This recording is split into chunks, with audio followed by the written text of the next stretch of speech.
રાજકોટ શહેરના કેસરધાની રિસોર્ટમાં આજે 7 વાગ્યે ગ્રોથ એવોર્ડ્સના 10મી આવૃત્તિનું આયોજન કરાયું હતું.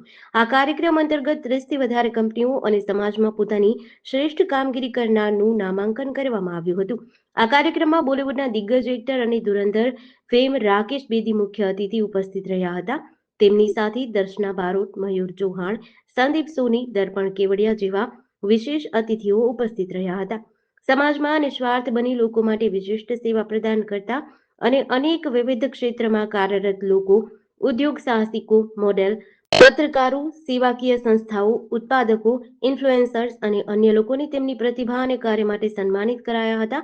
આ એવોર્ડ શોના મીડિયા પાર્ટનર ગુજરાત ડેલી ન્યૂઝના માલિક અને તંત્રી મયુરભાઈ ઠક્કર પણ હાજર હતા, જેઓને સન્માનિત કરાયા હતા. ઉપરાંત અમદાવાદથી ઉપસ્થિત રહેલા જીડીસી ન્યૂઝના પત્રકાર અને એબીએનએસ ન્યૂઝ એજન્સીના સીઈઓ સંજીવકુમાર રાજપૂત, મોડર્ન કર્ણાવતી દૈનિકના તંત્રી ધવલ સોની, સમાચાર ગુજરાતના વિરલ દરજી, વી ન્યૂઝ ગુજરાતના પ્રિયાંશુ પટેલ અને અન્ય ઉપસ્થિત પત્રકારોનું સન્માન અભિનેતા રાકેશ બેદી દ્વારા કરાયું હતું. બીજી તરફ આ શોના સંચાલક યશેશ શાહ, અભિનેતા રાકેશ બેદી અને પુરસ્કાર મેળવનાર વ્યક્તિઓ દ્વારા પોતાની પ્રતિક્રિયાઓ આપી હતી. Yashish Shah. I am the director of Growth Awards. Growth Awards અમે જે એન્ટરપ્રિન્યોર્સ છે જે એમના ફિલ્ડમાં સારું કામ કરે છે એને ફેલિસિટેટ કરવા માટે કરીએ છીએ. આજે અમારો રાજકોટમાં 10th એડિશન છે ગ્રોથ એવોર્ડ્સનું અને આમાં 30+ બ્રાન્ડ્સે નોમિનેશન કર્યું છે.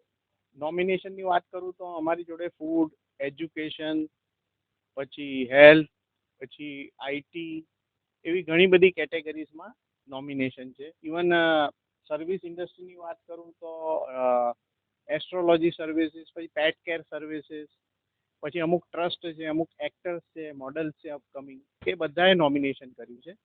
આજે રાજકોટમાં શ્રી રાકેશ બેદી આવ્યા છે એઝ અ ચીફ ગેસ્ટ, જેમને આપણે સૌએ ધુરંધરમાં હાલમાં જ નિહાળ્યા છે ને ધુરંધર 2 ફોર્ચ્યુનેટલી 19 તારીખે જ રિલીઝ થઈ રહ્યું છે. તો એ આજે આપણી વચ્ચે ઉપસ્થિત છે. જેમ મેં કહ્યું કે 30+ બ્રાન્ડ્સે નોમિનેટ કર્યું છે, તો 30 લોકોને અમે એવોર્ડ આજે આપ્યા છે અને ભવિષ્યમાં 31 માર્ચે એટલે 29, 30, 31 અમે જીએમડીસી અમદાવાદમાં એક્ઝિબિશન કરી રહ્યા છે પ્રોપર્ટી ઇન્ટિરિયર એક્સટિરિયરનું. એમાં સેકન્ડ ડે સ્પીકર સમિટ છે અને ત્રીજા દિવસે એવોર્ડ શો છે. એ અમારું 11th એડિશન. એવોર્ડ્સ અમે જે લોકો સારું કામ કરી રહ્યા છે પોતાની ફિલ્ડમાં એ લોકોને એક મોટિવેશન મળે, એક પ્રોત્સાહન મળે, એના માટે અમે એમને ફેલિસિટેટ કરીએ છીએ. બીજું, અમે પર કેટેગરી એક જ એવોર્ડ આપીએ છીએ. એટલે જે લોકો ઉત્કૃષ્ટ કાર્ય કરી રહ્યા છે એમની ફિલ્ડમાં, એમાં અમુક સ્ટાર્ટઅપ્સ બી છે. એવું નથી કે બધા એસ્ટાબ્લિશ બ્રાન્ડ છે. અમુક સ્ટાર્ટઅપ્સ છે, અમુક ઇમર્જિંગ બ્રાન્ડ છે, એ બધાએ બી આમાં નોમિનેશન કર્યું છે અને એ બધાને આપણે નવાજ્યા છે. આજે ગ્રોથ અવોર્ડ્સ દ્વારા સ્વર્ગ કમ્યુનિટી કેર રાજકોટ બ્રાન્ચને એક most trusted senior care home જે રાજકોટની અંદર છે એના માટેનો એક અવોર્ડ આપવામાં આવ્યો છે. તો આજે અમારા સ્વર્ગ કમ્યુનિટી કેર રાજકોટ તરફથી હું અમિત સોમાભાઈ લિંબાચા અને અમારા બ્રાન્ચ મેનેજર ડૉક્ટર તુલસી રૂપાલિયા, જે અહીંયા આગળના ઉપસ્થિતિમાં એમને આજે અવોર્ડ રિસીવ થયો છે. અને આ એવોર્ડ વિશે એટલું જ કહેવા માંગુ છું કે આ એવોર્ડ જે ઘણા પ્રખ્યાત, જે રાકેશ બેદી કરીને જે એક્ટર છે કે જે ધુરંધરના ઘણા પ્રખ્યાત એક્ટર છે, જેના તરફથી અમને લોકોને આજે આ most trusted senior care home in રાજકોટનો અવોર્ડ આપવામાં આવ્યો છે. સ્વર્ગ કમ્યુનિટી કેર બેઝિકલી જે ઘણા પથારીવશ વ્યક્તિઓ હોય છે, જેને મેડિકલી કેર કાં તો ફિઝિકલી કેર કાં તો મેન્ટલ કેરની જરૂર પડતી હોય છે, એવા લોકો માટેનું કેર હોમ વડોદરા, અમદાવાદ, રાજકોટ અને સુરત આ 4 મેઇન સિટીઝમાં કાર્યરત છે છેલ્લા 2012થી. તો આ એવોર્ડ મળ્યા પછી અમને લોકોને પ્રોત્સાહન મળ્યું છે, કેમ કે રાજકોટ શહેરમાં અમે લોકો 2021થી આ સંસ્થાને રન કરી રહ્યા છે. તો આ એવોર્ડ મળ્યા પછી અમને લોકોને એક કોન્ફિડન્સ, એક પ્રોત્સાહન મળ્યું છે કે આગળ અમે લોકો આવા નવા કામ ઘણા પથારીવશ વ્યક્તિઓ માટે કરતા રહીએ અને સમાજને યોગદાન આપતા રહીએ.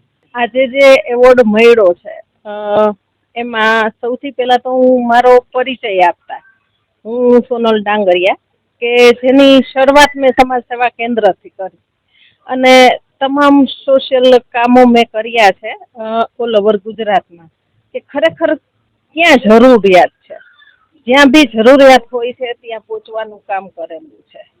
અને જે કામ કોઈ ન કરતું હોય એવા કામો સુધી પહોંચવાનો પ્રયાસ બી કરેલો છે. સમાજ સેવા કેન્દ્રની સાથે સાથે ઇન્ટરનેશનલ હ્યુમન રાઇટ્સ અને એન્ટી ક્રાઇમ ઓર્ગેનાઇઝેશનમાં હું નેશનલ સંયોજક છું કે જેમાં ઘરેલું અત્યારે પારિવારિક મનમોટાવો જે થતા હોય અને ઘરેલું હિંસાના જે કેસો હોય એને એવા 1700 થી વધુ કેસો મેં શોર્ટ આઉટ કર્યા છે. એ ઉપરાંત પોલીસ સમન્વયમાં હું રાજકોટ જામનગર પ્રેસિડેન્ટ છું અને ઓલ ઇન્ડિયા પંચાયત પરિષદમાં હું રાષ્ટ્રીય સચિવ છું કે જેનું અત્યારે મારે વર્કઆઉટ ચાલે છે.